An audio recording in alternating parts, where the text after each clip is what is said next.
For a moment of silence in the pledge.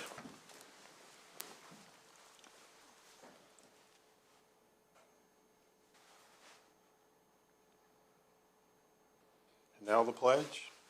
I pledge allegiance to the flag of the United States of America and to the republic for which it stands, one nation, under God, indivisible, with liberty and justice for all. Good morning, everyone. I'd like to call our meeting to order. We'll begin with approval of minutes for February 1st, 2022. Mr. Kiefer, I believe you were absent that day. I will abstain. Thank you very much. Is there any suggestions, additions, motion to approve? Motion to approve. Second. Have first and second. Any other comments? All in favor, say aye. Aye. Aye. 4-0, one abstention. Next, Commissioners' reports and comments. Vice President Baker. Yep, I have nothing this morning, thank you. Thank you. Commissioner Kiefer. Yes, I'll be brief here. Thank you for welcoming back today. I was absent the last two meetings, and I do apologize for that.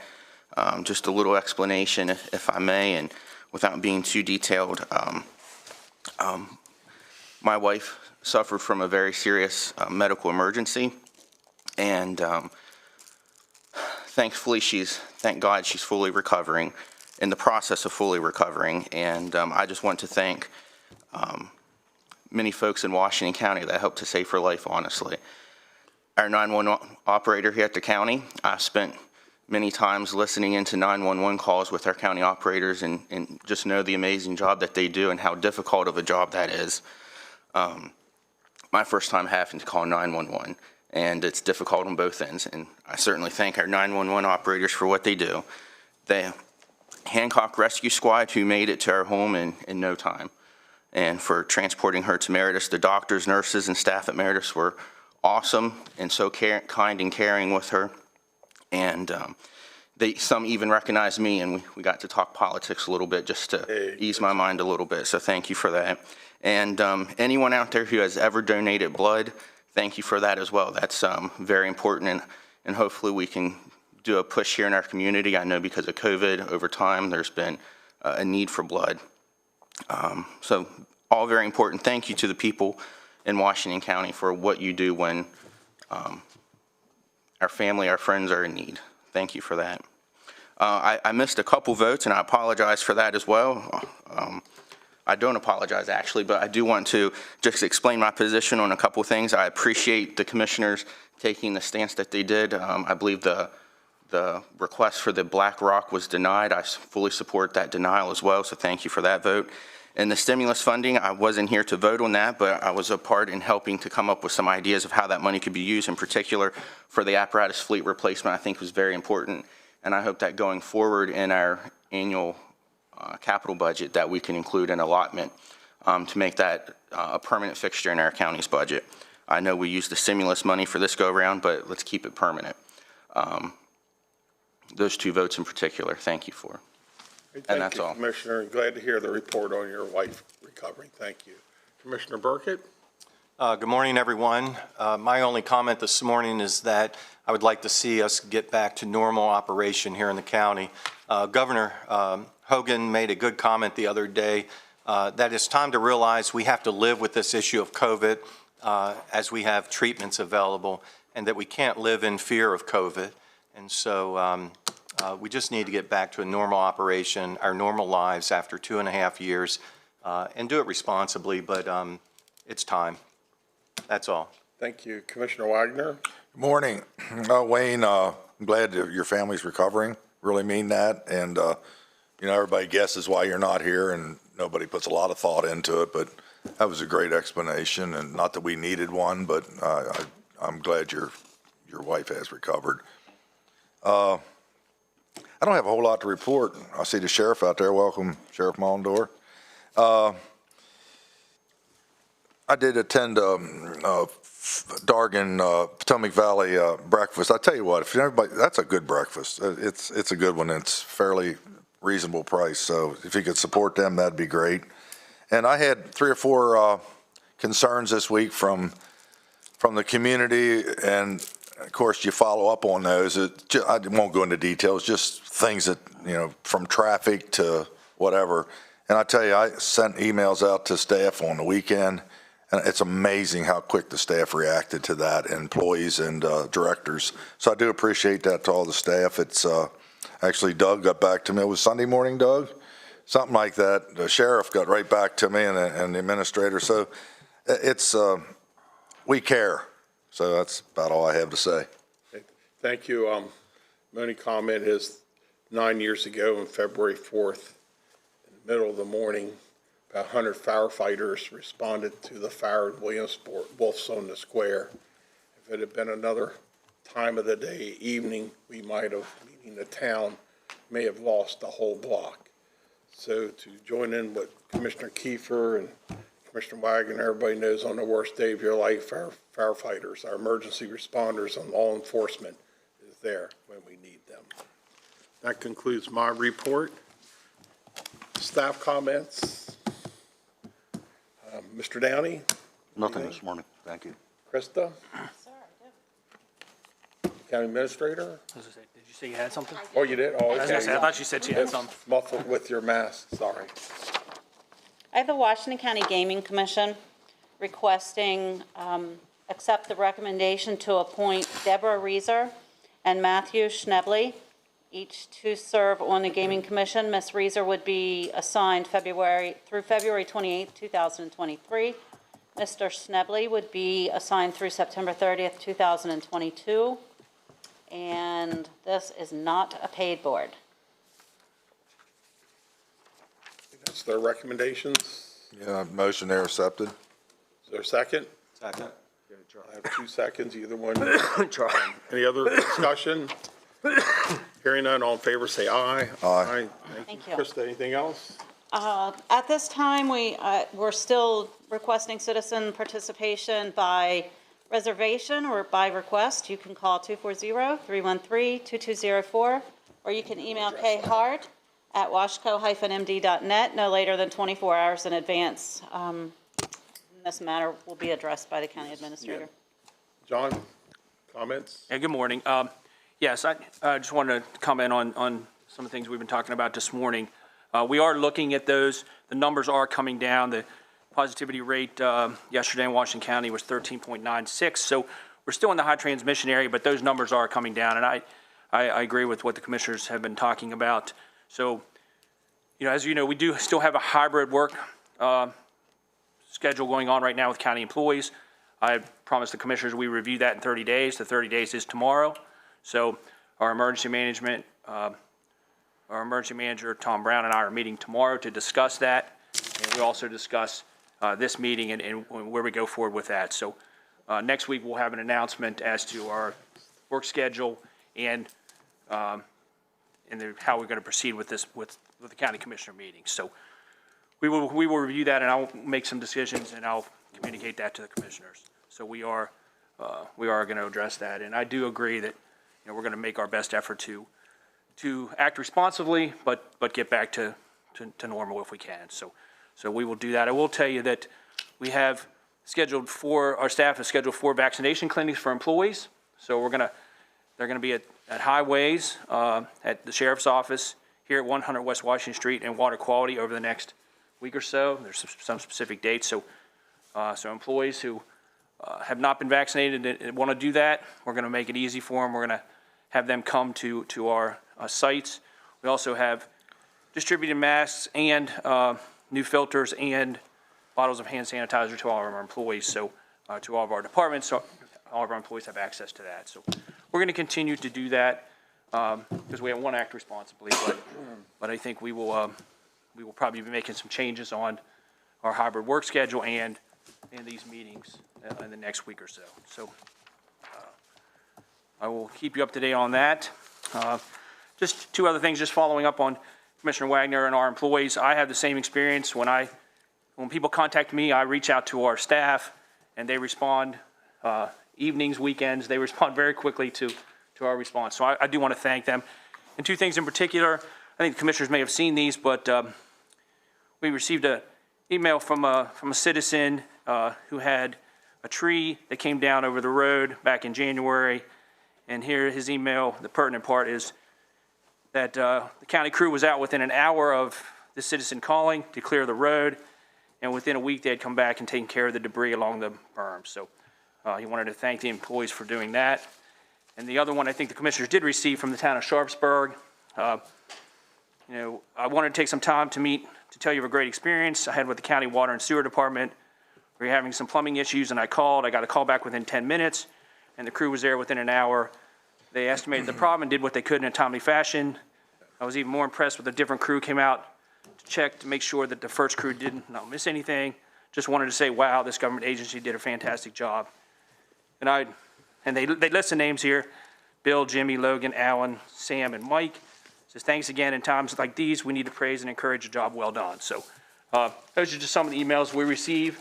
So I just wanted to echo Commissioner Wagner and all the commissioners say about the county employees and how responsive they are. And the last thing I have is the state of the county will be released at 1 o'clock this afternoon. It'll be released on our social media sites. It'll be available on our website. There will be a press release going out. And I want to thank PR and all the staff and the commissioners for their part in that state of the county address. So that will be released at 1 o'clock shortly after our meeting this afternoon. John, do you think pre-COVID, we did our State of the County in a live session? I believe the Chamber of Commerce helped to organize that. We did. If we hope to return to normal, might there be an opportunity to do a very similar session? Yeah, there I might think that be. was a great opportunity for us to kind of speak and take some questions. And Yeah, and last year when we had this question, I said, next year we'll be back to normal. And then this year we had the surge and we didn't do that. That was actually going to be scheduled for last week with the chamber. So maybe this spring, it doesn't have to be. right. I think the chamber had mentioned something along the lines of whether we could do some sort of, issue. I mean, obviously we're going to release the state of the county today, but that we could do some sort of event. So if the commissioners are interested in that, we can explore that over the next, month or so. So I'm sure the chamber would be interested in that, and I think it's a good opportunity for the county as well. I agree. Thank you. Mr. Downey, you said you had something you wanted to bring up. Yes, Commissioners, as part of the salary study process, one of the positions studied is the sheriff, and there was a recommendation for a certain salary amount be established by the commissioners, but there was a further recommendation that legislation be pursued to remove the sheriff's position from the salary study process and to establish the sheriff's salary at 90% of the Washington County State's Attorney's salary. The Washington County State's Attorney's salary is a percentage of the district court judge's salary. The district court judge's salary is set by state law.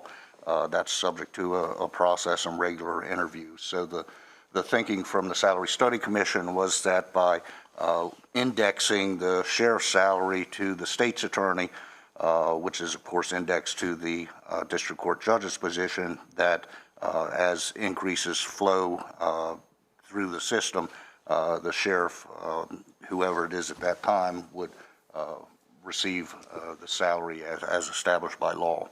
The delegation has put together HB House Bill 873, which effectuates this change. They have asked for the commissioners' position on the bill.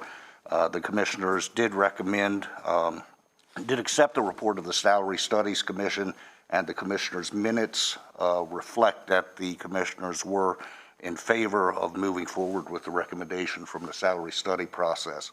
This implements that. Delegation Chairman Wyville has asked for the commission to affirm that their position remains the same and to indicate their support for HB 873. Are you requesting a vote or consensus to affirm? I think a vote would be appropriate. Yeah, I think I listened to the delegation meeting the other day, and it seemed, I heard all that in the bill, and it seems like they seemed like it was a good idea. But anyway, I'd motion to approve that. Is there a second? Second. Is there any discussion? Hearing none, all in favor, say aye. Aye. Aye. Delegate Wyville, if you're listening, we affirm. Thank you. Thank you, sir. Next on the agenda, any citizens' participation scheduled? No, sir. None. Thank you. Proceeding with the agenda, agriculture, faces of farming. Please come forward, introduce yourselves in the matter. Thank you. morning, Commissioners. Good morning. Good morning, Susan Grimes, Director of Business Development, and I'm here with Leslie Hart today. Leslie Hart, Washington County Department of Business Development. Thank you for entertaining us this morning. This is the Faces of the Farming campaign that I wanted to share with you. I just wanted to just quickly mention about COVID, and let's get back to business as normal. You know, agriculture did not experience COVID. The operations continued day to day. Nothing changed. However, the prices that agriculture is seeing now as far as input cost are substantially higher than we've experienced ever. And costs in the fall have more than doubled or tripled to this point this year. So I just wanted to let you know that our cost of food and fuel and fiber is going to be going up simply because of the labor shortages and the supply chain issues and everything. So Faces of Farming has even more importance now so that people know where their food comes from and that we can connect directly to our farmers. So Washington County agriculture represents the backbone of Washington County and the landscape. We have over 900 farms operating with over $153 million in value of products sold, and we are the largest economic driver in Washington County. The campaign is aimed at educating residents about agriculture in the community, and we will use this as further outreach tools to reach children and people at the Ag Expo and any other opportunities that we have to expose our community to agriculture directly. So today, I would like to present to you two hog operations, Hamby Haven and Homestead Harvest, which is located at Ernst Grain and Livestock, and both are in Clear Spring. Public Relations, roll that beautiful footage.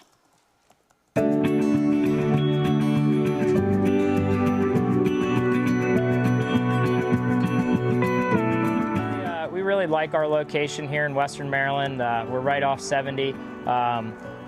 Washington County is a good area for us because we're close to a lot of other states. So we can get to PA pretty quick, West Virginia, which really helps us with our market. In being close to the tri-state, we can get show pigs out into the local area pretty quickly. So our operation, much similar to somebody that breeds horses, dogs, or cattle, we're just focused on the livestock and the genetics. So our goal is to make a superior product of a show pig that does well in the ring, but also is still a good product at the end for consumers. So our main market is to sell show pigs to 4-H kids for state fairs and local county fairs throughout the nation, and also some national shows. So I think the future is really bright as far as agriculture. Where we play a part is, for kids that are buying, 4-H projects from us, it kind of gets them started as far as, the ag industry and just learning responsibility and just the importance of taking care of something every day. They also learn, some finance as far as, what goes into their projects, and ultimately, the goal to save money for college and things like that. I would say, for us, we're educating the youth in the ring, for life as well, with other big character building things and aspects.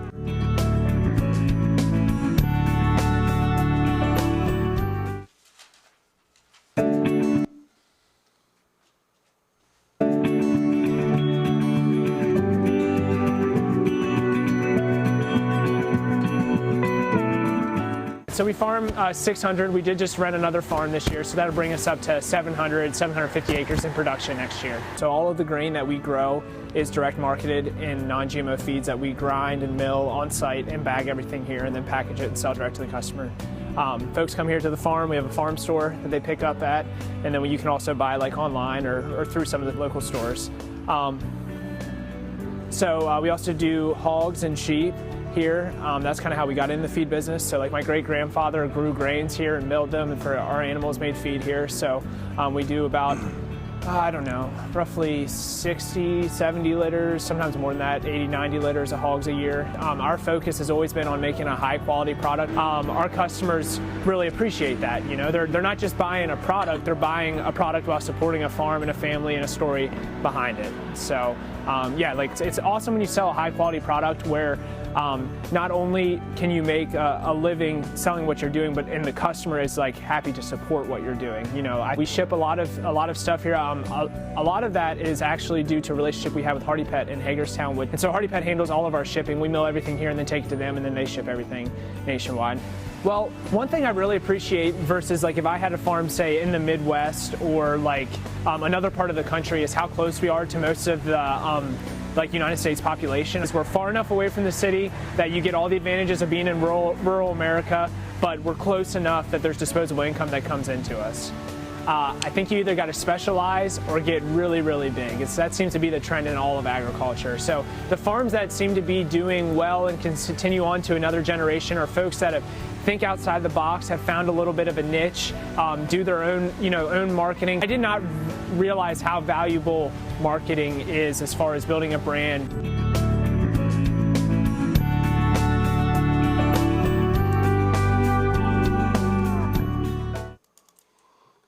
And both of these farms are on the national level as far as their products go. Thank you, commissioners. Hey, I have a question about farming real quick, just for my own. I'm hearing that the farmers are doing very well with their grain and their sales. The prices are up, but it's getting offset by I assume by the cost of doing that. How about the dairy farmers? That's what's happening there. They're still struggling to make ends meet at the end of the day. They're getting paid they're getting paid an average price as far as their milk goes. But with the input costs going up, that margin is so tight and so small. We have over 100 dairy farms right now in Washington County. I don't foresee losing any of those in the near future. Milk prices are going to have to go up. Our food costs are going to have to go up because the input costs are just soaring through the roof on all levels. Thank you. And the one on Broad Point Road, is that Steve Ernst's family too? It is. Yeah, I remember we were there. Yes. A long time ago. Yes. Very nice. Yeah, that's the son that's running that operation. That was my question. Thank you. Yep, you're welcome. Thank you very much. Thank you. Thank you all very much. Next on our agenda is Sheriff Mondor. Please come forward. Introduce that stranger with you with the dark mask on. Thank you, gentlemen. Morning, gentlemen. Good morning, Commissioners. Thank you for having us this morning. So much like what Kirk brought up earlier, if you remember back in August, both of us appeared before you in closed session to talk about legislation that would allow collective bargaining for both the sworn deputies as well as the correctional deputies. And there was a consensus in closed session. However, the delegation would like to have a vote in open session that would allow the legislation to move forward. Everyone should have a copy of that. And basically, it would allow them to select whatever organization that they feel appropriate to represent them in any collective bargaining. And it would be collective bargaining for salaries, benefits such as health benefits, et cetera. So that's pretty much it. Andy, do you have anything you want to add to that? I think Is there a House bill number or Senate bill number for that one? Do you have that? It has not been filed yet. Okay. Commissioners, want to support this? Is this changing? I talked to Kirk a little bit ago, and this isn't changing. Currently, they need 70% participation in order to collectively bargain. Actually, I don't believe that is correct, but this would allow for 51%. So it is changing that percentage? Well, currently, there's no authority for the county or the sheriff to enter into a collective bargaining agreement with the deputies under any circumstances. that has to be granted to each county, either in its charter for home rule counties or by a specific statute in the Courts and Judicial Proceedings article. All right. This Kirk, one would can you authorize. explain to me then what we were talking about back there? Because you read something to me, and I just want to make sure I'm correct. It doesn't affect this, and that's what you told me, but you read something that said 70% in it. The county has a resolution that sets forth the procedure for recognizing collective bargaining units when a certain number of employees say that they wish to be recognized or wish to be represented by a union. That collective bargaining agreement or collective bargaining resolution that sets forth the process for the county commissioners to recognize a union as an employee's representative has been in place since 1999, and there's no proposal to change this. However, because the sheriff is a state constitutional officer, he is not covered by that resolution. He requires specific enabling legislation from the General Assembly that would allow him to engage in collective bargaining, and this is what that is requesting. That's better explained. So that, if that goes through, if that passes, then that will supersede our. No, well, they're just handled separately, Commissioner. Okay. County employees are employees of the county. Sheriffs and all the deputies are paid by the county, but they are, under Maryland law, state officials. And it's kind of an unusual situation, state officials that shall be paid by the county. The case law says that in order to enter a collective bargaining agreement with deputies, you must have specific statutory authority. All right. The person that brought this up to me didn't really care either way from way they put it, but for my own personal education, I wanted to ask, so. Good question. Commissioners, any other thoughts, comments, motion to approve? The delegation has also requested that the commissioners take a vote indicating their assent and agreement with the proposal. Okay, is there a motion? To approve. Okay, is there a second? Second. Any further discussion? Hearing none, all in favor, say aye. Aye. Thank you, gentlemen. Thank you. Thank you, Commissioners. Next up, sole source procurement, Rick Curry in the house.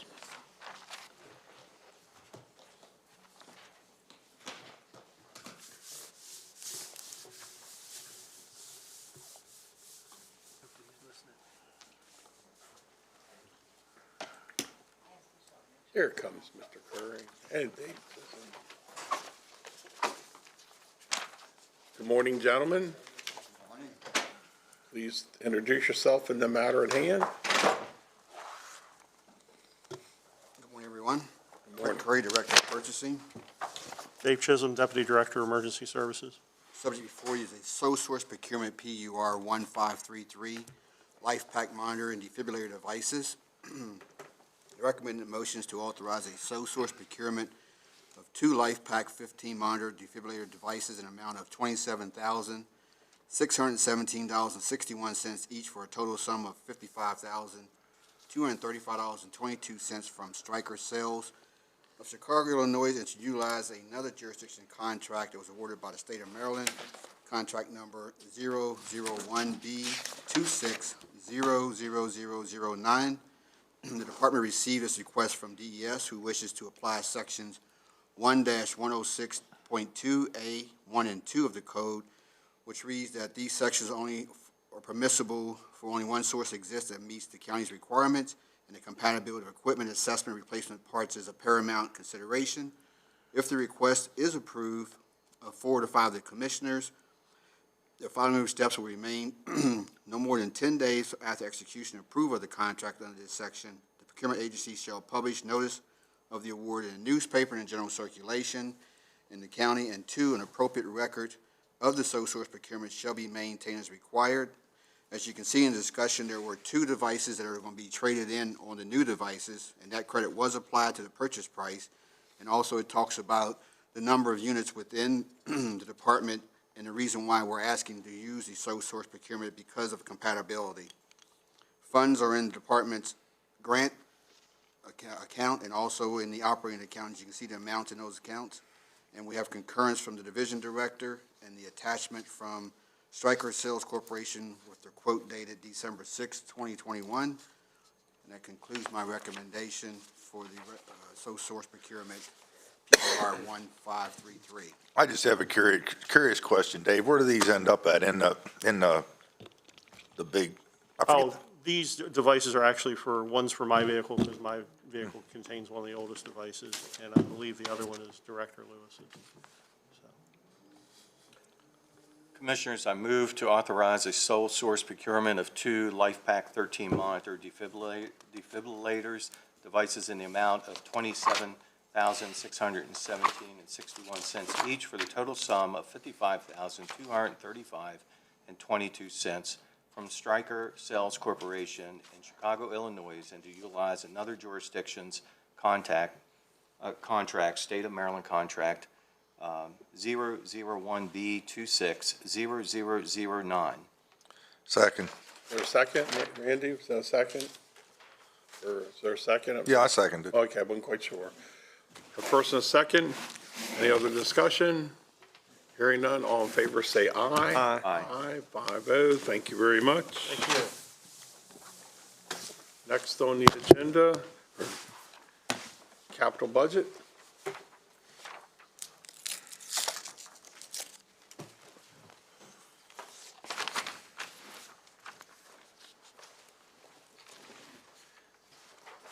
Commissioners, we're a few minutes early. Are you okay with starting before 10:40?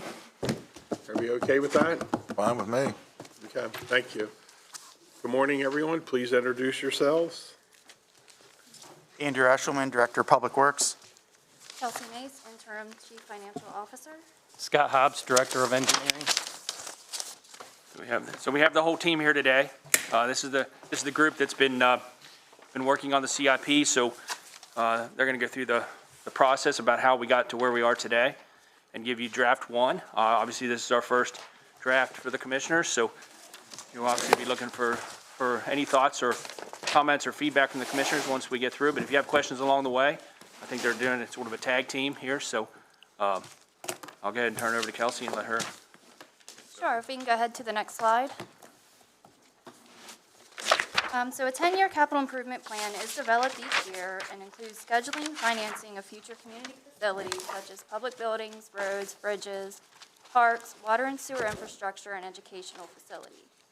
The plan is flexible and covers 10 years, with the first year being the approved budget. The primary purpose of this capital improvement program is to provide a means for coordinating and consolidating all departmental and agency project requests into one document. So the process of developing this budget is that capital budget requests are submitted in December by departments and are then reviewed by the CIP committee. It is the committee's responsibility to review all of these requests from county departments and agencies. Once reviewed, they determine which capital projects best meet established criteria while considering current and future needs and available funding sources. The committee members include the county administrator, chief financial officer, director of engineering, director of public works, and the director of planning and zoning. Next slide, please. So these next few slides is just kind of a brief overview as the plan in total. This first slide represents the requests that were submitted. So in FY23, the total requests were $62.4 million. This is $7.5 million more than what was in the FY22 approved amount, and $22.1 million more than what was approved as FY23's amount in last year's plan. This amount came in at $2.3 million in excess of available assumed local funding sources. So for the out years, 24 through 32, the remaining requests were $460 million. This is $137 million more than what was submitted in last year's plan, and $45.8 million in excess of available funding sources. So in total, there was $48.1 million that needed to be cut from the plan. And referring to that attachment I sent yesterday,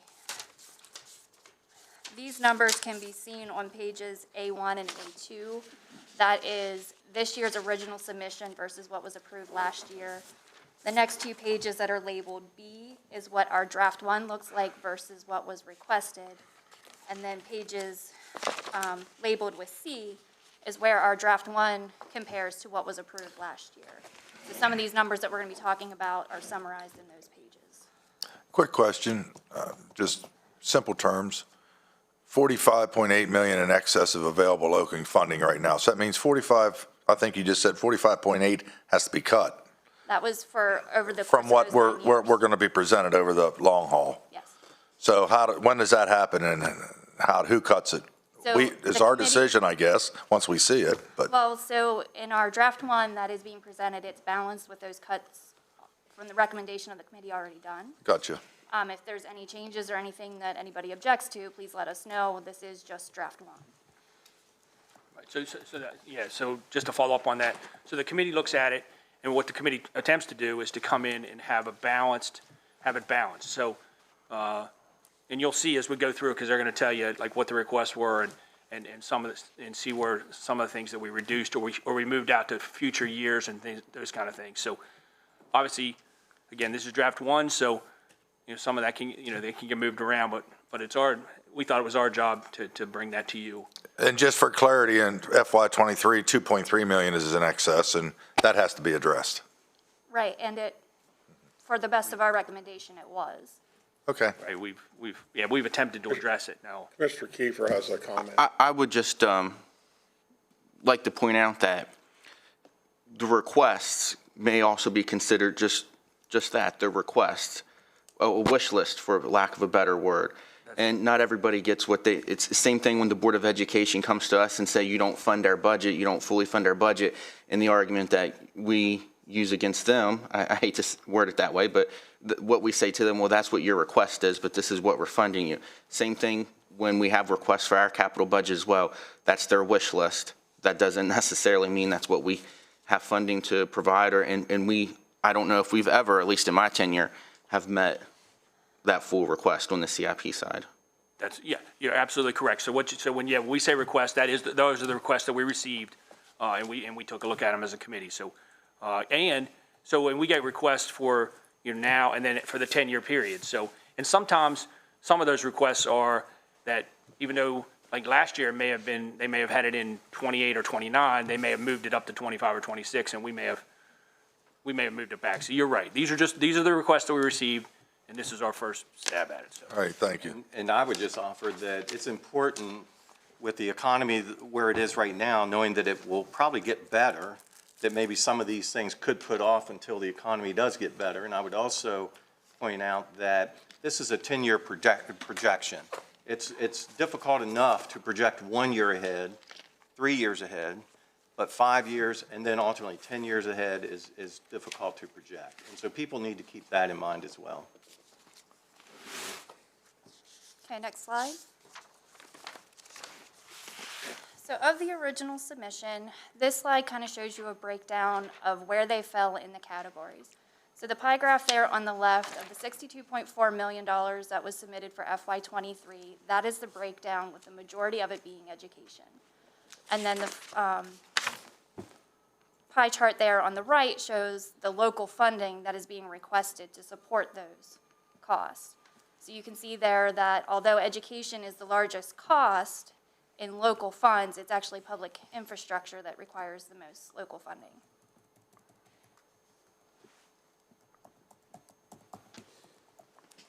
So just to kind of go back over, and I know this has gone over every year, so the local funds include our general fund transfer, transfer and excise taxes, tax and self-supported bonds, and then the other internal fund transfers such as what airport and highway and the other funds contribute to the plan. So local funds requested in FY23 was $30.6 million. Next slide. So every year we have a base funding assumption that we use to balance the plan. So for FY23, we assumed a base of $5 million per year of general fund money with gradual increases over the 10-year plan. An additional $500,000 of speed camera revenue from general fund is also assumed to support the sheriff-related projects. Tax-supported bonds are assumed at a $12 million issue per year. Just to tag into that, in tab 5 of your binders is the current debt affordability analysis that was done. Based on current trends, the county could support a $16 million bond issue. The next assumption was self-supported bonds of $3.1 million. So these are the bonds that are issued for enterprise funds, and the debt service is paid by user fees. And these also fluctuate every year based on the need of that particular fund. Taxes and fees were assumed at $2.6 million a year, with $2 million of that being the transfer tax. Other internal funds of $1.1 million, and this represents the support from other funds other than general fund and also fluctuate. So our total assumption for local funding available was $24.9 million in '23. Next slide. So this starts in a look at our draft 1 of the budget that we're proposing. So this is our total cost for '23. I'm getting off of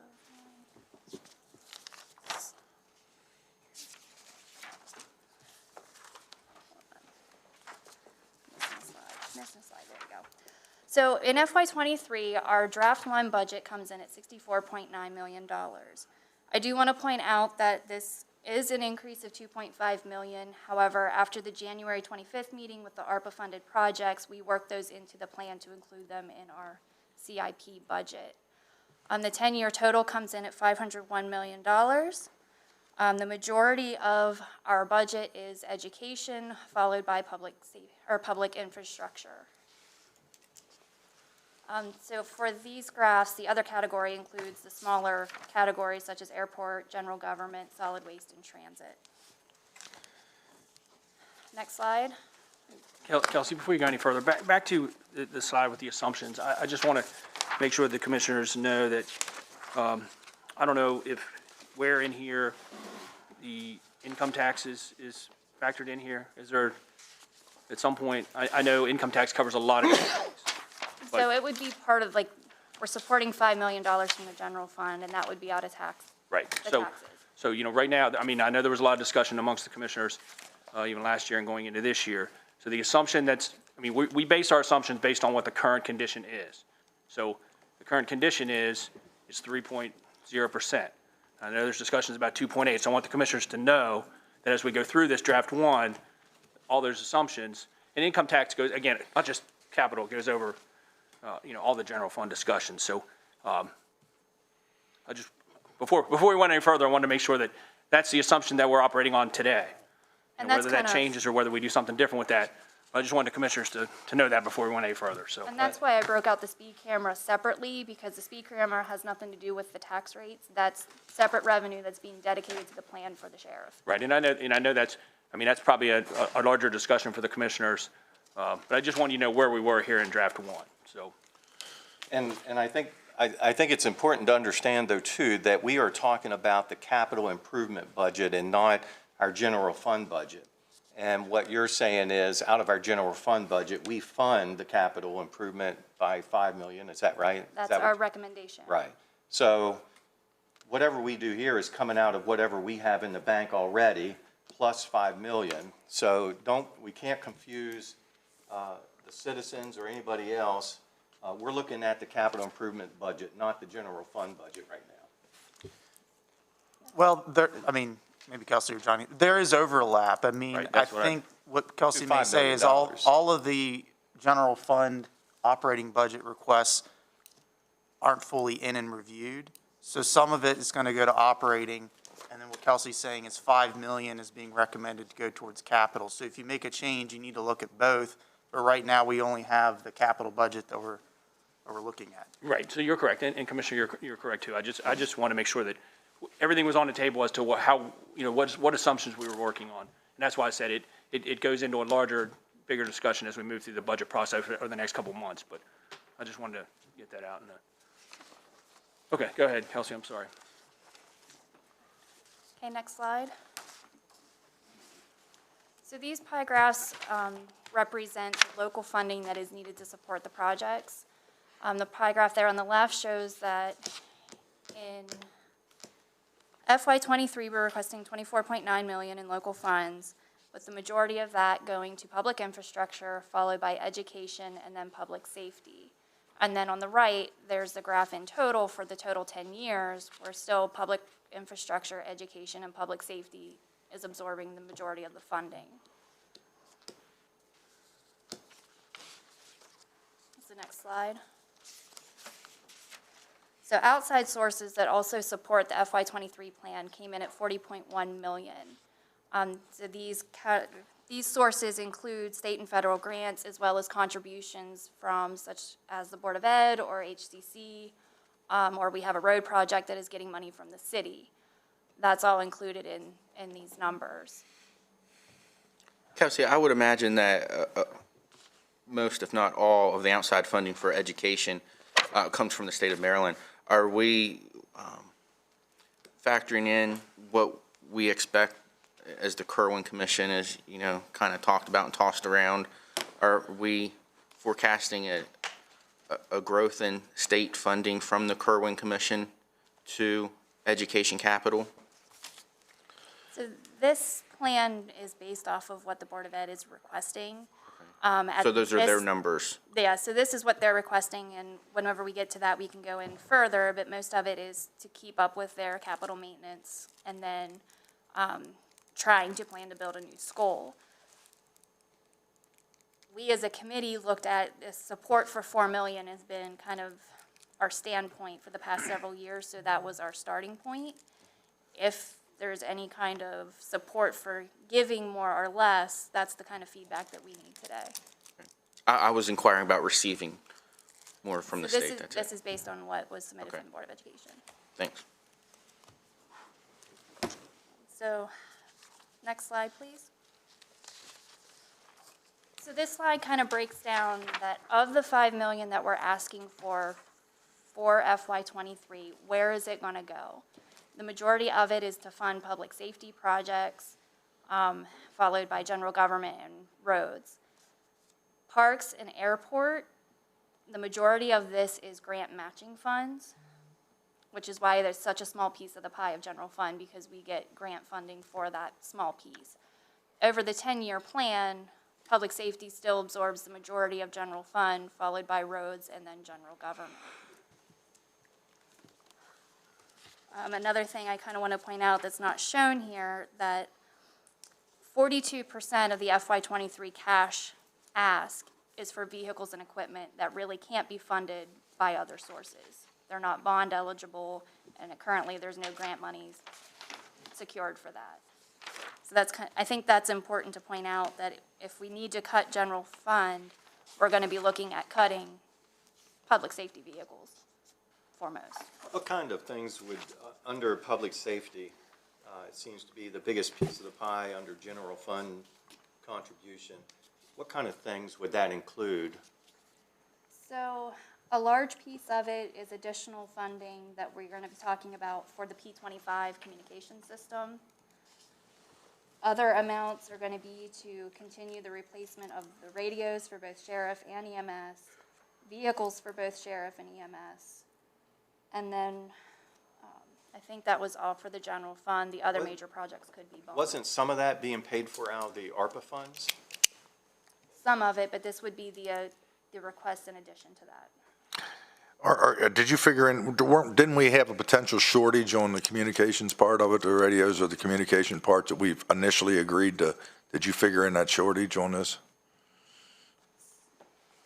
So this is for the P25? Yeah. What was it, 8 million? What was it, John, 8 million? It was, I think initially at 8 million, and then the commissioners had put that Right, aside there for was- that, but we think it's gonna be more than that, 8 million right? was put in, but, So what's in there now, 8 million or more? so right now in the plan, there's 10.2 million. Okay, so you And absorbed the some. feedback that I'm getting is that still might not be enough. Okay. Just want to make sure we're aware of that. Yeah, and the commissioners dedicated $8 million to that last year, in the middle of the year, so. Could you back up, Kelsey, to what you said regarding the public safety in terms of, you said how that might shrink, or that may not have been your word, your terminology, but if we lowered taxes, it would come from public? Well, for general fund cash, so if we need to reduce the 5 million that we're giving to the plan, 43% of that 5 million is public safety projects that cannot be funded by another funding source. This is the vehicles and radios that are not bond eligible. So we have to use our cash on hand. Now, some of that, this is some money matching for grants for like the EMS radios, but the majority of this is vehicles and equipment that we have to use cash for. So I would disagree that it doesn't have to affect public safety. The board would make that conscious decision to say, let's take that money from the public safety piece of the pie. We could very easily take it from the roads and the bridges. You know, I'm thinking of the discussions we've had over the years about Mount Etna and the necessity of building that new road, that new bridge at that expense, when that money could have been used for maybe public safety. So here's the same thing. If we were to change that amount at all, we could decide what piece of that pie it came from. It didn't have to arbitrarily come from the largest piece. It doesn't. If we feel that largest piece is the most important. Right, it doesn't have to, but it is the biggest piece. We could forego a bridge over a developer's land in order to fund public safety and not take that hard dollar amount down anymore. I think potentially, and what we'll go through in the individual apartment slides and what this is demonstrating is a lot of those road projects are bond funded, so they're not coming out of this piece of the pie. You know, bridges, for example, 80% of the money comes from federal aid, and we have to put up a 20% match. Now, some of that comes from bonds, some of it comes from general fund money. So I think you have to be aware when you're talking about reduction, what Kelsey mentioned, is some of those pieces of the pie, local money that we're being shown here out of the 5 million is going towards a match requirement.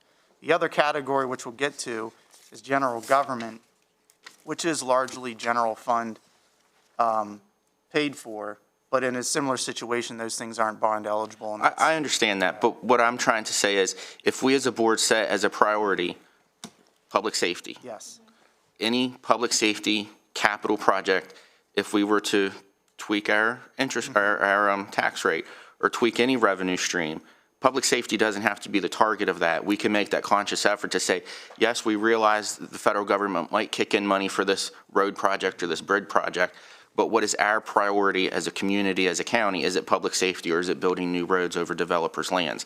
That's the point I'm getting at, and I'm trying to drive that. If that dollar amount, that $5 million were to change, and I'm not suggesting it changes right now, but if it were to change, we don't have to, I just use it as an example, Mount Etna, but we don't have to take it from public safety. So we shouldn't say that's a place we're going to take it from. If the board sets kind of a self-described priority, that public safety will be a priority in our capital budget. That's all I'm trying to say. And I use Mountain End Road as an example. I'm trying to sum up by saying, Commissioner Keever's trying to say, we have the ability to change that allotment. Yes. According to what we think. I'm agreeing, I agree with. Yes, I don't think it was our intent to say. It'll be our final decision. You can. I think the point of this slide is just to show that really out of the $62 million budget or whatever it is, this $5 million piece of the pie is the one that has the most discretion to make choices as to what you want to fund. As we go through the budget process, I would like to remember what we said this whole board last year, that public safety would be a priority for us. So when recommendations might be used of where money would come from, let's not suggest public safety, if that's let's look at the whole picture, I think is what everybody's saying. Yeah, and I would just like to add, I mean, we also said that we would build a budget off a 2.8% employment income. And so I hope that's being taken into consideration. But going along with what Commissioner Kiefer's saying, even not just roads, but even bigger than that is general government. I mean, I'd be curious to see what's in there. And so what I would ask is, can you please, on like the next page opposite of these graphs, can you break down why those percentages are what they are? I mean, do you know exactly what that 22.1% is going to be spent on, is my question. And so if you do, can you please share that? Yes, and some Okay. of that we'll go over as we go through the rest of the tabs in your binder that has that detail. What I do want to point out here, like for roads, the general fund portion for roads here is mainly related to highways equipment. It's not necessarily road construction that is primarily funded with bonds and taxes. For example, Halfway Boulevard's funded through ARC and other sources, not just us, right? ARC, Halfway Boulevard's like a $5 million project? Yes. And how much is coming through? 3.8 million currently in ARC funding of the over $5 million listed. Okay. And aren't we, isn't it in the governor's budget to receive more funds next year for roads than what we did last year?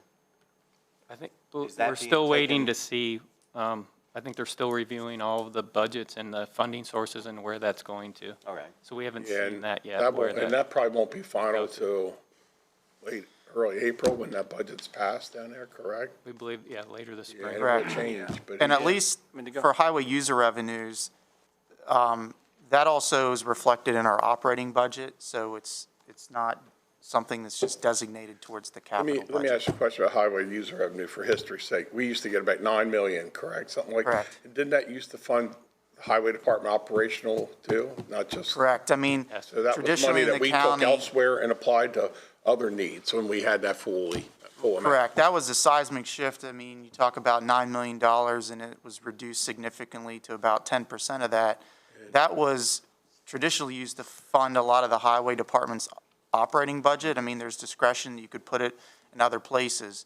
So when that happened, the county had to make up that shortfall. I think we're slowly climbing back to where are we, close to 2 million, just under 2 million maybe? There's reports of it going back to 5, but that was some of the arguments former boards used to make by losing that highway user revenue. We had to add more to that budget, which took away from the other important items, which was public safety, whatever. So that's Correct. why getting highway user revenue restored was so important. That's why we chip and seal. Yeah, that's why we have 850 miles and we pave about 5 a year. So every 170 years, you'll get your road paved under the current funding mechanism from the state. Yeah, and let me just say, to follow up on, you know, I mean, we understand that the number one priority for this board is public safety, and we, you know, so when we look at everything, when we came back, obviously the requests were more than the money that we anticipated we were gonna get, so we went back and looked at all that. So we just didn't look at public safety, we looked across the board. Scott knows, because Scott looked at a number of bridges and road projects, and we pushed some of those back and reduced some of those. So, but you're right, the ultimate decision will lie with this board as to what the priorities are and where things should go. But as a committee, I want you to know that, you know, we looked across the board, and even though public safety is the biggest piece of the pie, we looked across the board, and I know there were some, and you'll see it as we go through, there were some, you know, significant reductions in some bridge projects, road projects, or pushed back years, a couple years to try to get to where we are today, so, but I hear you. Thank you. Please proceed. Okay, next slide, please. So now we're going to move into going over each category's budget, and this will correspond with the tabs in your binder, starting with tab 7, which will have the detail on airport. So airport's FY23 budget is set at $1.4 million. This is a decrease from last year's plan. The major reasons for that is the Taxiway F rehabilitation project was pushed out a year because FAA is not funding it in 23 anymore. New to the plan is a placeholder called the Airport Infrastructure Grant. This is based on funding that is anticipated from the bipartisan infrastructure law that was recently passed. The airport is assuming $5 million over a 5-year period and wanted to plan for the match that we would need for that grant. And as we move through these, I just kind of want to go over. So in your binders, these comparison pages, what you will see on line 1 is what the original request was, and line 2 is what we're proposing, with the marks in red being the changes between what was requested and what's being proposed. Anything highlighted in orange, as far as the project names, are projects that are completely new to the plan.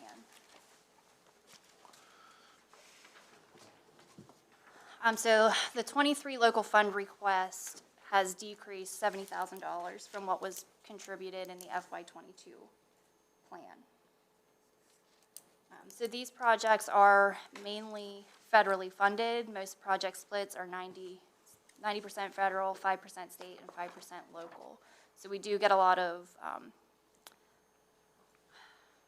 totally lost where I was going. A lot of money for what dollars we put in. So is there any questions on airport's budget? Did you say orange is kind of the added items? Yeah, so those are items that are new in the plan, and I apologize, I missed highlighting the infrastructure grant project on this one.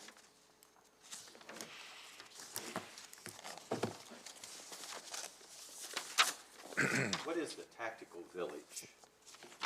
So we'll talk about that whenever we get to Okay, public. all right. You're jumping ahead of us here. Sorry. Yeah. I mean, everybody knows what page we're on. I mean, on the, if they want to look. Yeah, I'm watching that. So if there's no more questions or comments on airport, we'll move on to the next slide. And bridges are in tab 8 of your binder. So in the bridge category, funding was increased for federal aid bridge projects and a couple local culvert projects. The county maintains and owns 90 bridges and approximately 200 major culverts. So this is the category we're reviewing. As Andrew mentioned, 80% of our federal aid bridge projects, 80% is covered by federal funds, 20% from local funds. So increasing those. We've reviewed the recent bids and latest cost estimates and foresee that we need an increase in those budgets. And then as we move forward from year to year, we have a bridge inspection program. So with our major bridges, we inspect the bridges every 2 years. And then we also have a bridge inspection program for the minor structures, and every 4 years we inspect those bridges. So we have a detailed report that we review. We look at the priorities for the bridges and the culverts and make our determinations from there. And in this case, this year, with some of our federal aid bridge projects, as mentioned there with Crystal Falls, Keedysville Road, and Halfway Boulevard bridges, are federal aid and projects we've been planning and designing over the last few years and finalizing that design. And as the last pie chart that we looked at, that's about 3% of that $5 million, mostly due to the federal aid bridge program and the 80% funding as we discussed. Since we're talking about bridges, and I live out near Hewitt's, that bridge that goes across Conococheague, who owns that, and is there something that can be done about that bridge? With the Stone Arch Bridge that we're talking? Right there at the Speedway. Or the large? Talking about Route 40? Yeah. Yeah, Route 40, I'm sorry. Up by the Speedway. Sure. Yeah, there's a state bridge that's owned and maintained. Who can we contact to do something with that?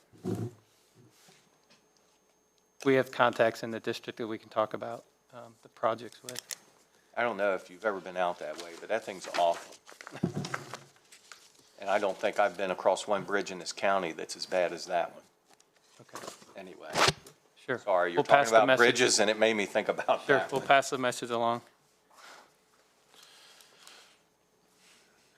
All right, if there's no more questions, we'll move on to the next slide. And drainage projects are in tab 9 of your binder. So with our drainage projects, the county owns and maintains over 1,000 minor culverts, drainage areas, and stormwater facilities. In this category, we have a small reduction with Stormwater Retrofits, which works towards our MS4 permit, which is treating stormwater and dealing with impervious acre projects that we've come forward with, stream restoration projects, best management practice projects. In this case, we also received some ARPA funding, so that's included. And I know I spoke with Andrew about this and wanted to let him share a few words on the ARPA funding and how it relates to some of the stormwater projects. So as you recall, in that ARPA schedule, in this case, there was $1 million to go towards stormwater retrofits as an eligible category. Some of these requests were inserted in the CIP planning process. They were initially received, and then others got plugged in after that January 25th vote. And so you'll see those reflected in there, and whenever those, that project money shows up, it's represented in the federal grant category. Or in the case that there was capital reserve money, I think that also shows up in some cases, correct, Kelsey? Yes. Yeah, but that'll be whenever we get to. So I just want to point out that some of those decisions are already being reflected in what's being shown and shared with you. And again, the difference between categories with bridges, we keep it to the larger bridges in the bridge category and major culverts, and this is for our stormwater retrofits, again, based on our permitting requirements, and then also the smaller drainage projects in and around the county, and that's designated in this category.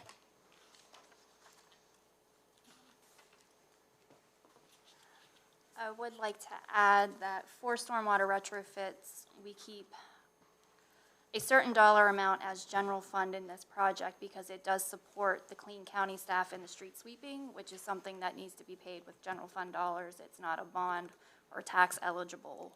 And when I say tax, I mean transfer tax eligible expenditure. So there is a certain amount of general fund that we need to keep in this project to keep supporting that staff and effort. And that street sweeper is a major program that we have that meets our goal. So every year that we maintain the street sweeping, we receive credits towards our goal, our stormwater management goals.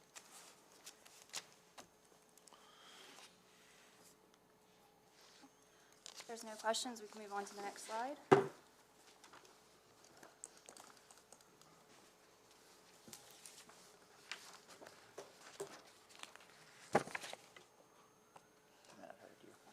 Next slide, please. There we are. Okay, so we're moving into tab 10 of your binder, and this is the Board of Education's request.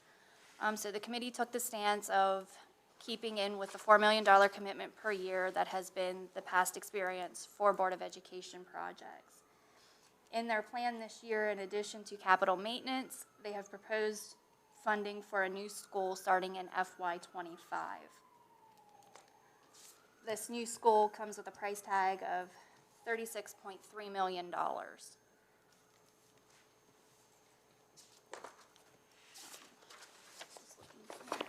As of right now, there is not a specific school that is being identified for this construction project. Is there a different price for like a elementary school versus a high school?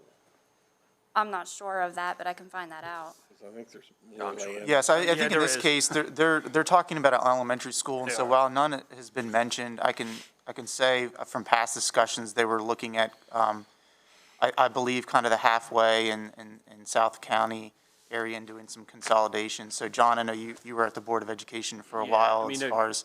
Yeah, I won't speak to their numbers, except that, yeah, they're definitely numbers obviously different, whether you're doing an elementary school or a middle school or a high school. And I think you're right, this is, I think they're referencing an elementary school, and I know they're still having discussions over there about that. But, you know, and this board did set aside $4 million last year to start trying to build something up for a new school, so. Right, and that's in a separate project that's not reflected here.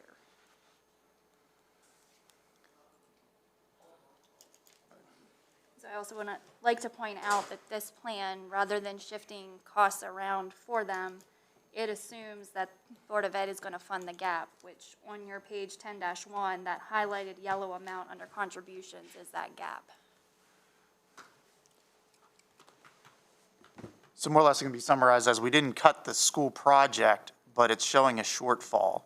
So with the $4 million, there's that funding gap, so it doesn't necessarily mean that the school is going to be built unless we can figure out where that shortfall is going to come from.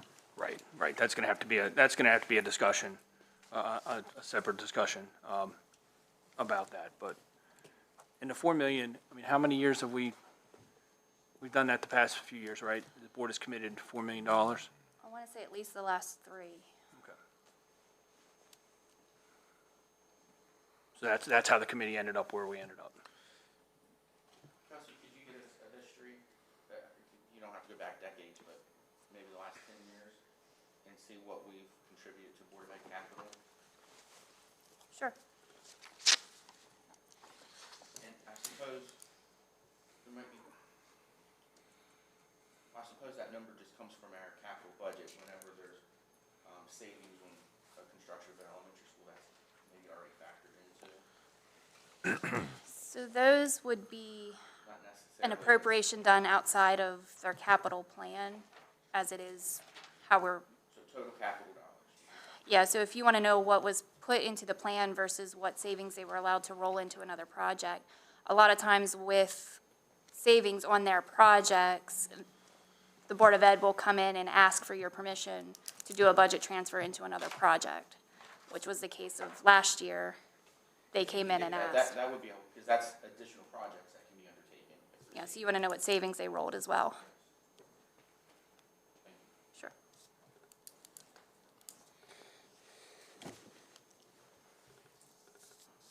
Okay. Next slide, please. You want to move into tab 11 of your binders. The Hagerstown Community College has submitted $6.4 million in projects for FY23. The major project that they are requesting is the second entrance widening project. This project is to improve the roadway off of Yale Drive by adding a traffic circle and then relocating their Scholar Drive. This project was originally requested mainly in FY23, but to kind of balance it out, we've pushed some funding to FY24. The committee agreed that in FY23 and 24, we would contribute $1,040,000 each year to allow this project to get funded, and then FY25 and beyond revert back to the $600,000 per year, which has been kind of county practice the past few years for Hagerstown's community college projects. Currently, as the plan is set up, we did not cut projects and have pushed the funding gap into contributions from HCC.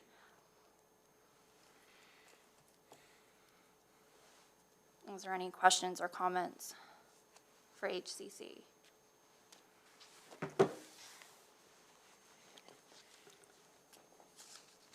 No. If not, we'll go on to the next slide and into tab 12 of your binders. So for public libraries, we received the request again from Williamsport for their library replacement. They are proposing completely replacing the current library with a new 25,000 square foot facility on a piece of land that's not where the current library resides. The committee felt that at this time we couldn't support a $13.8 million project, with $4 million of that being requested of the county. Our proposal is to provide $50,000 for a feasibility study that would include county staff to see what would be best use of our funds. So maybe I'll just give a little more background on that, because I know we talked about Keedysville Library last week. So kind of the model, I think, and the expectation for this project is currently the Williamsport Library it's run by the library, but the building is owned by the town of Williamsport. And so as new libraries have been built, whether it be Boonesboro, Smithsburg, Hancock, they get turned over to become county facilities, and we maintain the buildings, we own that, and the library operates it. So that's also what they're proposing as part of this. I believe that a new library would be built, then it would be turned over to the county. So we would have some operating costs with that we don't currently have with the current arrangement. And so as Kelsey mentioned, it was a large request. I know they are in need of some improvements. And so we should recognize that, but at the current level, we weren't recommending moving forward with their proposal to build a new library and fund that at the moment. So we were looking for feedback on that, and as far as our recommendation to do a feasibility study before undertaking any certain direction with that project. I think everything has to have a feasibility study. I think you would start with that and just stop for a while.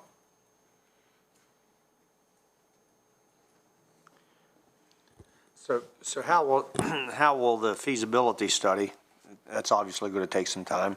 So how is it going to affect the Williamsport Library's project, as far as what year do they hope to open up the new library, and then will it be a setback for them? Well, Kelsey's looking for that answer. I mean, timeline, yes, because they submitted that to be funded now. It wasn't like a project that was looking to be funded 5 years out, and they wanted to start making application for state grants. Even with that grant funding, it's still a sizable commitment for the county to come up with a matching portion. Are you guys want that feasibility? I mean, there's so many unanswered questions. I couldn't go beyond that right now, because even if we did, what would you do with the old library? We don't want the old library. There's so many questions that I think you can't go any further than a feasibility study. You don't know what you're doing unless you have a feasibility study. So I like that proposal, but.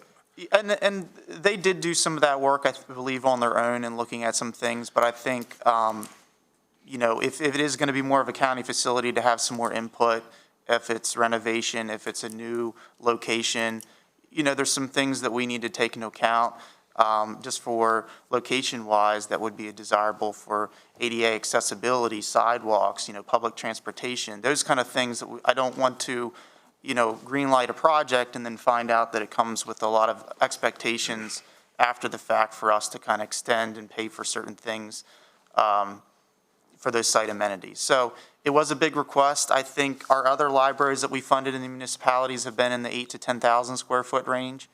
This was about double that. So I mean, we can have a conversation, but that's just what we received and what we were recommending, and wanted to have some feedback and a conversation with this board about what your desire and input would be. My one request would be, I think the mayor of Williamsport, the town manager, Donnie Stoudemire, certainly have experience with some construction projects, given the C&O Canal Park Service and their involvement with that. Seek their input from the town officials. I know I've heard lots of things, about relocating, and there's opinions on both sides. But I would involve the town, maybe get their blessing on something, a path as we move forward as well. That's a big thing in their community. And I know I've heard concepts of rehabilitating the current building that's there now, if that's possible. I heard about choosing a new location. I heard at one time maybe the new library would be attached somehow to the C&O Canal Park Service, and I don't think that's going to come to fruition. It's already built at this point, but seek the town's opinion, I would suggest. Well, you've spoken to the town, right? And this is where this feasibility proposal's coming from? Yeah, I mean, the town is recommending what was in the budget alongside the Washington County Library, and I think they had some discussions with the school board. So they have done some of this work, but again, I mean, I think what they came up with was the 13.8 million, and we're kind of saying, well, is that what we want to fund and move forward, trying to plan for a library in that location and size, or do we want to have some different input if the ultimate intention is this is going to be a county facility and a building that we're going to be maintaining and helping operate? It just reminds me of the former senior center when we were gifted land at the college on nothing but bedrock, which was over $1.5 million, $2 million in excavation costs to put the senior center at the college. So feasibility, like you said, the word green light, it might be something to consider. Yeah, I think, and just to follow up, I mean, they have the Washington County Free Library and the town. I mean, they have done some work there. We did have some preliminary discussions with them, but it is a very large facility, and it's a pretty big commitment on behalf of the county. So the committee thought that at this point, we would like to have those further discussions, and we weren't ready to go ahead and try to put this in to fund. So Is there a reason why this library is larger than some of the more recent? I mean, obviously Williamsport is larger than the Hancock community. It's larger than Keedysville, but do they have a reason why they want it larger? I don't know the specific concept drawings or plans. I don't think we have concept drawings. I mean, a lot of it is, you talk about libraries today, and they're almost more community space and programming and things more than storage of I think space for books. Yeah, I think that's what they had said, and I don't want to speak for them, so I'm sure they'll communicate with all of us, but I think that they had some thoughts about, libraries and what the function is of a library in a community moving forward. So I urge everyone to Google the Rockville tragedy and see why that library was built. It's a memorial to, I believe it's 17 students killed in a tragic bus accident, and that building was dedicated and built to them. And as you read that book, you'd see that the citizens of Williamsport went door to door with coffee cans, raising funds to build that. So what will be done with that building, whoever inherits that building, will be important that that building is still there to memorialize those students who perished in that accident. For those you don't know, when we had something called a World Book Encyclopedia, 30 or 40 of us would be there doing our homework assignment. And at the desk, the table where you'd be doing your homework assignment, underneath it was the newspaper articles of pictures of the demolished bus, the train, and an empty classroom of those deaths of those kids who were no longer there. So it will be important to me, whatever happens and develops, and excited about a new facility being built for Williamsport, but whoever takes over ownership of that memorial library, it has to be maintained and kept with a purpose for that reason of the reason it was built. If you read that book, you'll see that crowds of people went door to door in Williamsport for funerals in people's living rooms because the local funeral home did not have the room for that many kids. You'll read the stories about people crowding around a house on Potomac Street where there was a switchboard operator for people waiting to get news who had died in that wreck. You'll read about the mayor and the doctor of the town showing up on the scenes, identifying their body. And you'll hear a story about Mr. Gower, who was late getting onto the bus and sat in front and lived. And so it's important to me that whether it's a feasibility study or whatever, that we have a purpose for that library to continue there on Barron Memorial Park. Jeff, who owns the building? Is it the town? Is it a private entity? Right now, I think you just said the town owns it. We do the maintenance. I know we've put a roof in. We've put a flat roof because it leaks all the time with a new one. We put the heating and air conditioning. I think that was under 2006 Board of Commissioners under, I think when you were there when that was all done. So there's a lot of things to determine, and is the community size, the price, community room size, and all needs to be considered. Then as we move forward with the Williamsport Library replacement, as a line item in our capital budget, maybe we should include the memorial building itself. And I'm sure we'll have a contribution capital-wise as well. Well, you said we'll inherit that building, right? Well, no, I said, I think the understanding, if it follows the model of the other town libraries, would be the new library would become Washington County's property. In this case, if they wanted to keep the old library and create it to a memorial, that would remain the town in Williamsport. And they would find some alternate use for that. Right, so there's, and I'll just say this from the memorial, I did talk to Jenny about this a little bit, and they are sensitive to that, and I think they have some ideas about how to honor those individuals moving forward. I mean, the building itself and those things, so they do have, it's in their mind and they're thinking about it, but I agree, that should be part of anything we do moving forward. Let's have that as a line item in our budget so we can, help the community see that we take that as a serious and important structure. And that'll be important that we know. And sure, if you're over 60, you understand the importance, and you do too. I know what you're saying that, but it's important to know what's the future of that building. Okay. I don't think you have to necessarily be over the age of 60. Well, if I was there every day almost during that World Book Encyclopedia with fellow classmates, you sit there and do your homework and under glasses, those newspaper articles. I can respect that, but it leaves quite an impression. As you were saying that, you were impressing upon me, but I'm just saying. I'm 55, I'm not 60, but I was touting your youth. Thank you for that, so you have your directions. To your questions, how they originally submitted the project was a 4-year construction project finishing in FY26. So I guess that would assume an opening in either FY26 or FY27. Thank you. If there's no more discussion on this, we can move into the next slide and into tab 13 of your binders.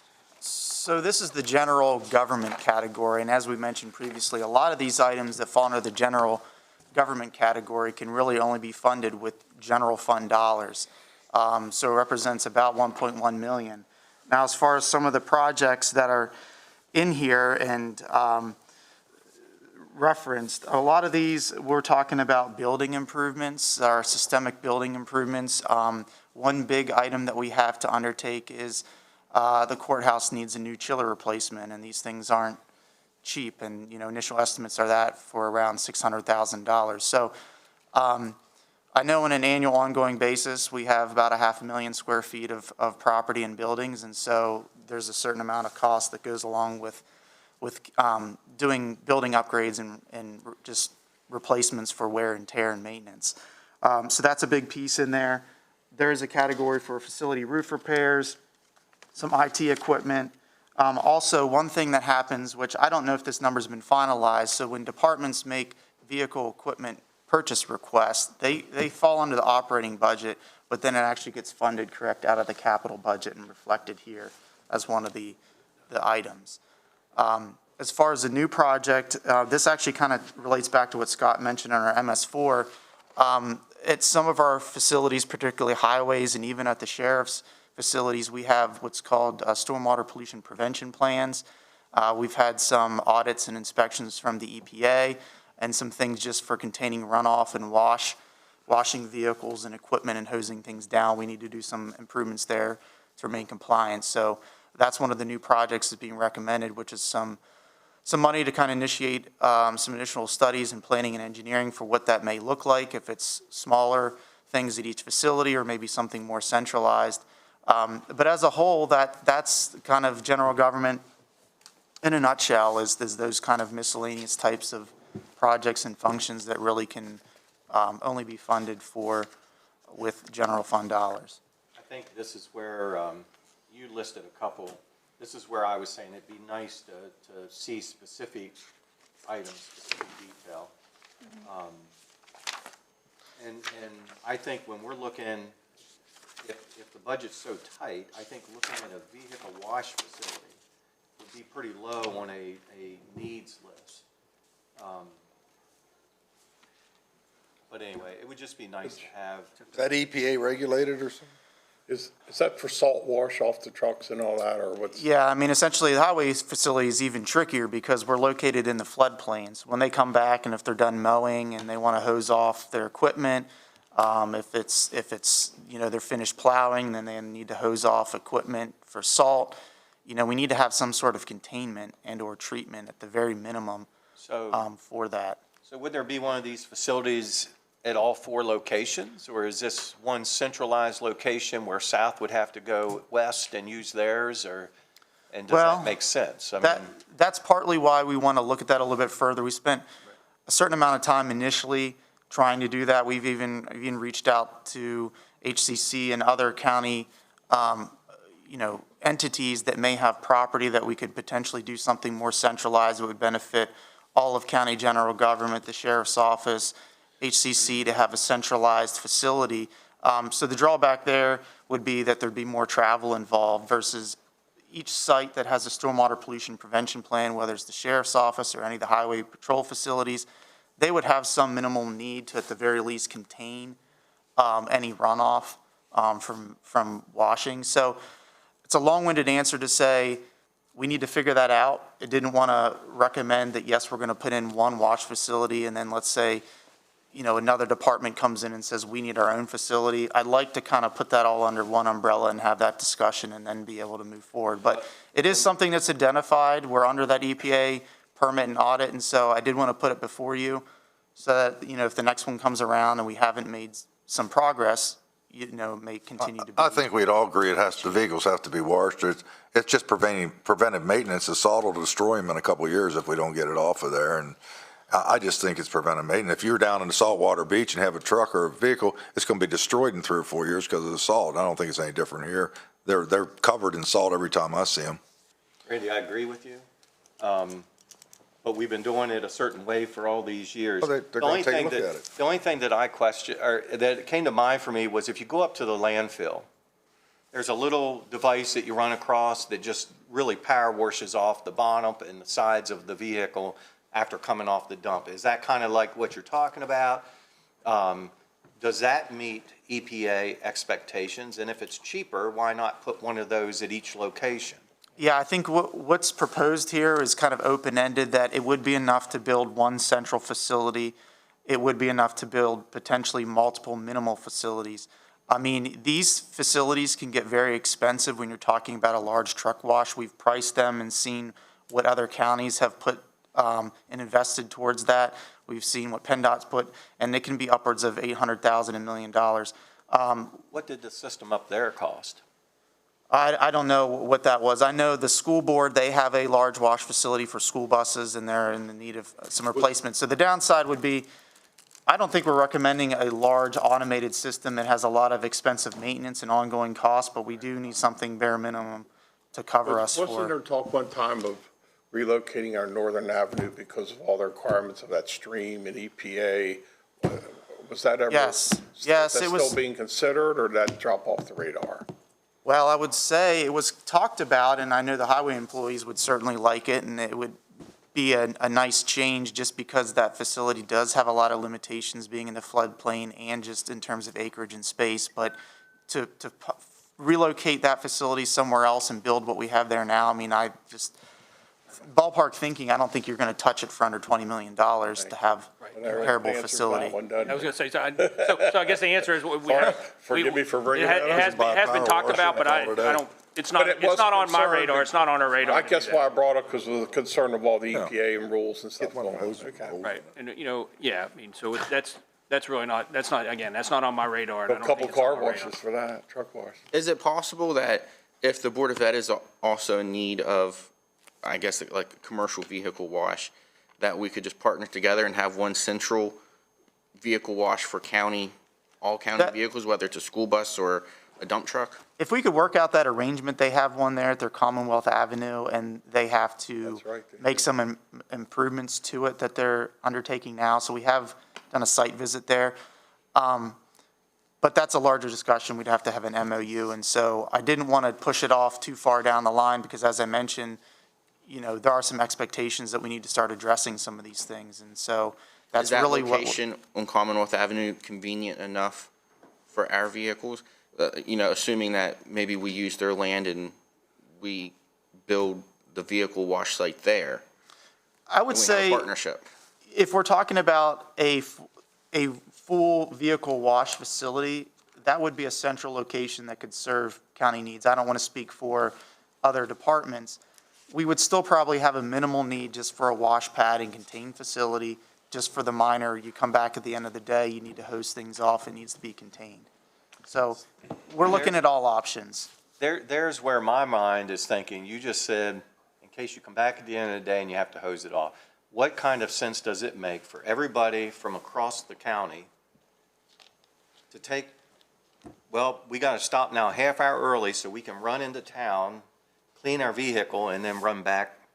To me, it just doesn't, it's just not making a lot of sense. And I know we're talking about a new project, but anyway, I just thought the thing up at the dump, it might be what we were talking about, and it seemed like it was awful expensive at that price. It's a bunch of jets shooting up underneath your vehicle. But you're talking about a full vehicle wash facility, it sounds like. That would be the upper end. With that amount of money, it would be enough for one centralized facility, or you take that and you break out and everybody has a smaller, just contained facility with a basin that meets their minimal need, and you handle it that way. So I think it would have to be at every particular station, and Yeah, sometimes. makes more sense too, I agree. Can we move on, move forward? Yes, sir. I just wanted to ask a question. Go ahead, So on this- Terry. On this washing facility, looks like you're going to put in $75,000 for FY '23. So the total cost of this facility is $325,000? correct, and that's kind of a mid-range number. That wouldn't cover us if we actually wanted to do something like what the schools have right now, which is a big wide bay automated facility. So it's kind of a middle ground number to hopefully cover us and find out more information for location, size, all those things. So right now, obviously, none of those decisions have been made, but we wanted to start, we wanted to put this on, out front. All so we good can start thinking discussion about- points. Yeah, Very very good. Can you Very good. imagine, at the end of the day, you got this line of county vehicles waiting to get into the wash? I know that sounds kind of off the wall, but that's what I'm picturing here, that we've got one facility everybody's rushing to. I agree, salt can tear a vehicle up. I used to have a business where I would go to a particular location here locally and power wash off once a week the loader that picked up salt. It just, anyway. Anyway, all good Just to wash discussion things. points. Can we Right. move on? So we'll, so staff will continue to look at that, and I'll I'd be just say. interested in knowing how much that cost up there at the dump. I made a note. Okay, next slide, please. Okay, You want to move to tab 14 in your binders. so I think this is me, Parks and Recreation. Okay, next slide. So this slide in Parks and Recreation is a bit unique, and I would say not ordinary, because it represents a large financial commitment of ARPA funds for the MLK Gym and the Ag Center multipurpose facility. So that's the largest piece of the pie. The other portion is program open space, which represents state grants, and those projects are funded 90% through state money, 10% local, and then we need some local dollars just to pay for things that aren't grant eligible or outside of what would be covered by the program. So are there any questions with? I have a question. So the $5 million suggested in ARPA funding for the MLK Gym and Ag Center multipurpose facility, that's the funding that we sent a survey out to our citizens asking them how they would like us to spend their tax dollars, correct? Is that the same pool of money? Program, yes. So I'm just thinking of like the high priority items as our citizens shared with us. Where does that fall into a high ranking category? Well, if I can separate the two, I mean, there was a series of things, and we looked at meeting those requests. So in terms of the schedule that was proposed for ARPA, I think we tried to do our best to fund a lot of those different things. The MLK Gym kind of fell into the category of the community that it serves, which is disproportionately impacted. It's the community that has the greatest, or depending on your like park equity needs. Right. And so it fell into that category to kind of make an investment in that community. The other one for the Ag Center kind of fulfills dual purposes for tourism recovery, just the types of events and facilities that we run there, whether or not it's through the Ag Center or it's on the recreation side. Also looking at just a general purpose building that the county would have in its real estate portfolio in case the next pandemic hit and we need to find spaces for storage or vaccination clinic and that kind of thing. So that was some of the discussion as to why they met that and maybe fit into one of the categories from the community feedback that we received in the survey. Could you, when you have time, whoever has access to it, could I get another copy of that survey? Sure, we can get that. I mean, PR has that, but we can.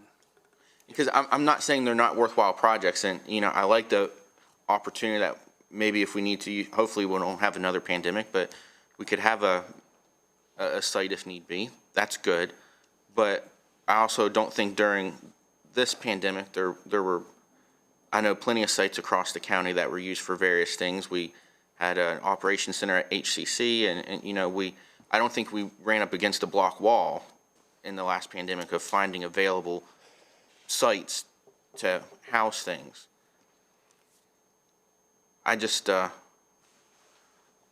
I don't know if that's exactly in keeping with the public's wish. I don't know. Look into Just a that. comment. I don't know. Next issue, next slide. Next slide, please. You want to move into tab 15 of your binders. You can go to the next slide.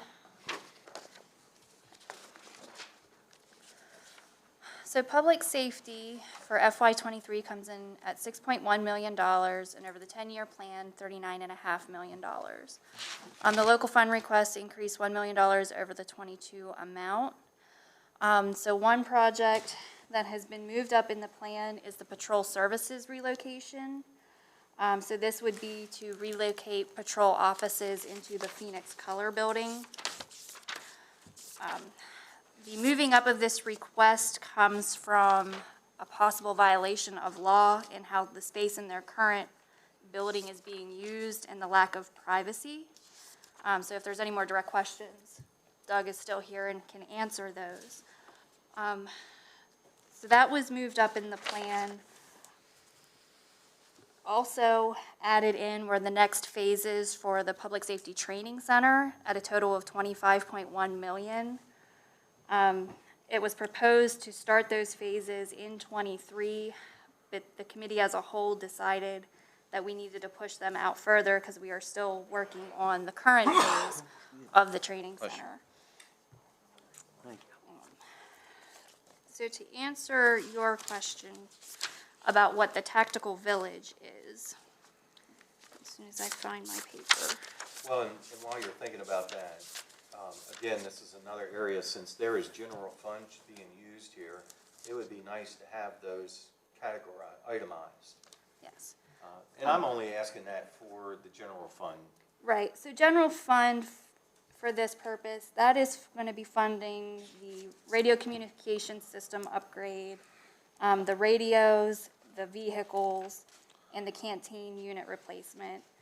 The items for the Public Safety Training Center and the Patrol Services relocation are bond eligible projects because they're major construction. Just out of curiosity, when we're replacing vehicles, do you sell those? And does that money then get put back into our CIP fund money? So some of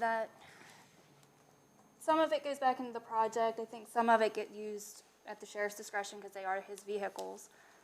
But yeah, some of them do go to auction. If they're county purchased, they get sold, and that money goes back to the county, and I can't tell you what it goes to there. But, the only ones that we sell and we use the money if it's a vehicle that was seized through the narcotics task force. That's why my eyebrow went up. I mean, if the county's paying for the vehicles, Sure. and we're gonna buy new ones, how many new ones are we looking at in this? So normally we can fund about 12 a year. Okay, so are you gonna sell 12 vehicles? Whatever we replace goes to an auction, and then that money goes back to the county. It'd be interesting to know what the county does with that money. I mean, to me, if we're taking money out of a certain fund, that money should go back into that fund. That's just my personal opinion. And that should happen with anything we do. Again, just my opinion.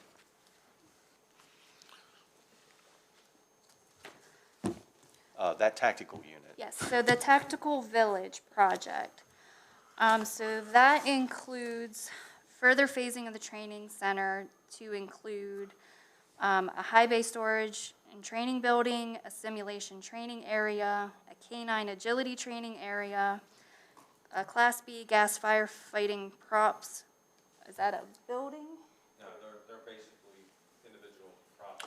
Oh, are we talking about the building down on, Sharpsburg. Sharpsburg? Yes. All right. Yes, Then this you don't is- need to explain anything. This is additional stuff for Okay. the training center. I just saw tactical, and I've never Yeah. heard it called that.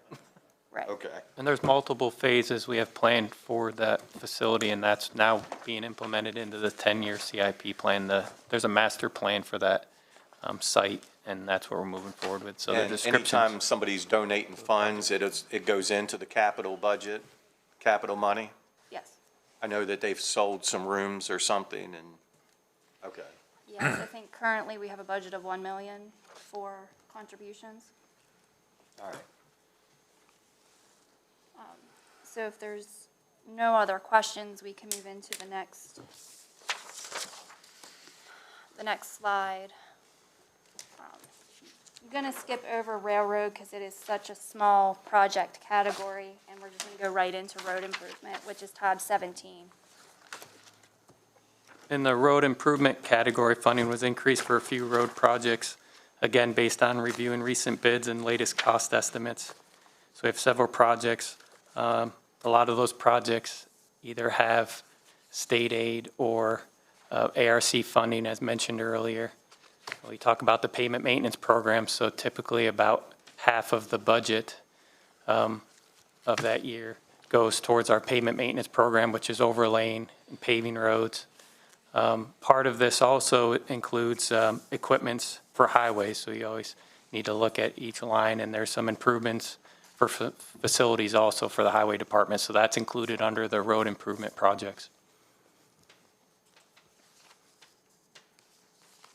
One other thing of note is the county's also submitted applications for road projects.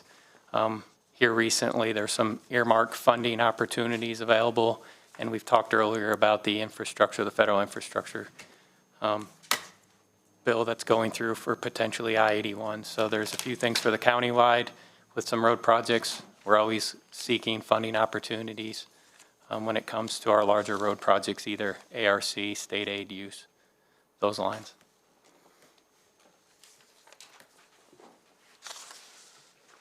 Next slide. Solid waste is tab 18 in your binder. So the committee did not make any changes to the plan as it was submitted. This fund is a self-supporting fund and does not affect the general fund contribution at all. The majority of it is self-supported bonds with some cash funding coming from the solid waste fund. The projects for 23 include a 40 West Storage Building replacement because the current buildings have been deemed needing replaced for safety reasons. Other project includes the 40 West Fuel System upgrades because the current meters are giving inconsistent readings, which is affecting what's being reported to the state. Do you have any questions on solid waste? If you want to move into the next slide, please, and tab 19 of your binders. I think this will be an easy one to go over, but it's worth mentioning. So transit this year is $0 in general fund, and that's because we were the recipient of CARES Act funding. So that funding will hold us over for several years, approximately to FY26, and take care of our capital expenditures. So it's worth recognizing that is a positive during those years, but then when that funding ends, it's something that's going to revert back to the county to come up with those funds to pay for bus replacements and other capital expense needs. Okay, next slide, please. If you want to move into tab 20 of your binders, the last category we have to talk about is water quality. So the water quality budget total is $10.8 million for FY23. The majority of that is federal grant through the Arpa funding that was approved to be used for the capacity management project and the Smithsburg wastewater treatment plant project. The capacity management project is the building of a new regional pump station in the Mogginsville area, and the Smithsburg project will upgrade the current facility to meet MDE's ENR requirements. So $7 million was dedicated to those two projects. In addition, another $675,000 was dedicated for the Sharpsburg water meter cradles and in the development of the well in Sharpsburg for water, to supplement the water. Those are the major projects that are coming online in 23, and there was no other changes made in the out years for the water quality plan.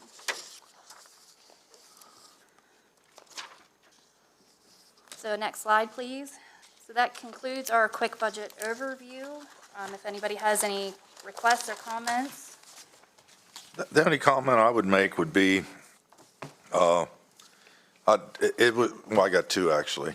Has all the high rate of inflation been figured into all these costs? Because I know the materials are out of sight now. So they're all figured into our numbers? Yes, we've been looking at recent bids, evaluating our estimates and making adjustments. And I would say, be very aware, I'm not a doomsdayer by any means, but I don't share the same sentiments on the economy. I think we got to keep a really close eye because there's a lot of factors there that have my radar up. The fuel prices, inflation, and interest rates are going to take 4 jumps this year, it sounds like, from the Federal Reserve. I've seen a great economy, which I think we have a pretty good economy right now with everything going, especially in Washington County with all the building. And I'm in that industry, but I can tell you I've seen it. I've seen the economy shut down in a matter of a month or two, and then commercial follows about 6 months behind everything else. So just be aware of that because we got a lot of things lined up. My 3 factors are fuel, inflation, and interest rates, and they're all, and it's not getting any better. So just proceed with caution on that and try to take that inflation and all that and keep it in your consideration, if you would. Yeah, and we're following some of the contractor schedules. That will be important with the delays in materials being shipped to job sites. That may impact the bidding for future projects. So that's something we just have to continue to look at and see how that relates to our estimates. When it comes to inflation, I keep saying over and over again that we need to take that into consideration when we're looking at each of these projects. And maybe if we have to put something off, maybe put that off for a year or two, because I believe that we're in the situation we're in right now because of national leadership, not necessarily because of something we're doing here locally. And I was just on the phone with a economist an investor who I asked him straight up. I said, do you see this getting real bad? And their comment for Washington County was, no, not to any degree. And I don't see this lasting any length of time. And so I found that interesting. But I think Washington County right now is doing very well. And, Randy mentioned the building that's going on in the business area. We're seeing jobs come into our area. And so I'm just tending to lean a little more positive on all this. Yeah, proceed with caution. We asked that a budget be built around a 2.8 income percent. I also, I think Kiefer asked last year that we not assume and use the disparity grant as a definite part of our general fund. So I hope that we look at that differently this year, because last year apparently it was still put in, and then making some of the other changes in it. I think the overall the commissioner's request was look at both the 2.8 and 3 so we can make a decision. Yeah. And I think it's how we agreed. And then we've always received a disparity grant, and what level is just different amounts of money. So I don't know how you factor in, but do your best and have those requests. I looked back at the disparity grant. I mean, it's important that people realize that's not guaranteed, and I was educated on that early on. Wayne Kiefer educated me on that.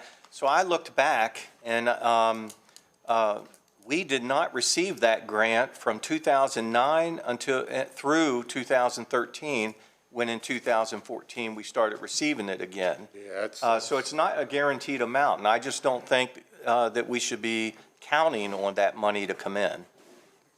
They have made some changes in that since 2013, and I think we have gotten at least something from 2013 through. Well, last year even economic development's not guaranteed. Yeah, a lot of the grants are. If you really want to argue it all in philosophy. I'm not arguing. I'm just asking a question. We should know at some point later in the April or May. We should know whether it's guaranteed. But you're right. It's not. I don't think anything's guaranteed. A commissioner asked, though, that not be considered when we look at the budget. And I would not want to consider. In the general fund, I think you're talking about that. Yeah, and I would want not to consider potential income off of commercial development and sale. I would not want that to be speculated. All right, listen, let me interrupt here. You have some directions. Do the best you can to answer all the questions. And this was for information purposes. So those you have additional comments, send it to them, come back with all your options. Yeah, after you take a look at this, come back and provide us with any of your comments. I think overall it's good discussion. Thank you for all the input. Great job, staff. Thank you. Yep, thank you very much. Thank you, guys. Thank you. Okay. Thank you to the committee. All right. Great job. Thank you, commissioners. Thank you. Very good. Now if we can get Route 40 bridge fixed. Oh, my. I know which one you're talking about. I was going to say, Scott, call somebody. I know which one. It's not us. It's the state. Concrete spandrel bridge has been patched about 100 times on the deck, and they have the delineators on the They shoulders. could at least sweep the debris off of it. Yeah, I mean. All right, with that being done, a motion to go into closed session. A motion to go in closed session. Is there a second? Second. Second to go into closed session.